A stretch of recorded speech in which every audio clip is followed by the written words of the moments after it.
Hammaga assalomu alaykum. Bu videoda Rossiyada yurgan do'stlarga jo'natib qo'yinglar. Iltimos, nimaga? Kecha bitta opa yozyapti. Uka yaxshimisiz? Ha, Rossiya ham juda qiyin bo'lib ketdi. Hech ishlagimiz kelmay qoldi. Teshir hujjatlar boshqalar. Yevropaga ketaman deb bir odam bilan tanishdim. Shunga hujjatlarimni tekshirib bering deb tashlab berdi-da. Nech pul to'ladingiz desam 130 ming rubl deyapti. Mana yozuvdi qarang. Nech pul bo'ladi u desam 1,5 ming dollar atrofida pul bo'ladi deyapti. Tekshirsam hujjatlari soxta. Shu videoda sizlardan iltimos, Rossiyada yurgan do'stlarga jo'natib qo'ying. Kim bilandir gaplashib Yevropaga ketaman deyotgan bo'lsa, menga hujjatlarini tashlab bersin. Kuchukcha Angliyaga ketdik deb Telegramda poysiga yozadi. Meni lichkamchi keladi. Men tekshirib beraman. Sharti shunchaki obuna bo'lish kerak.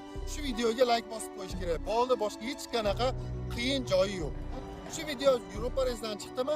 Iltimos, Rossiyada yurgan do'stingizga jo'natib qo'ying.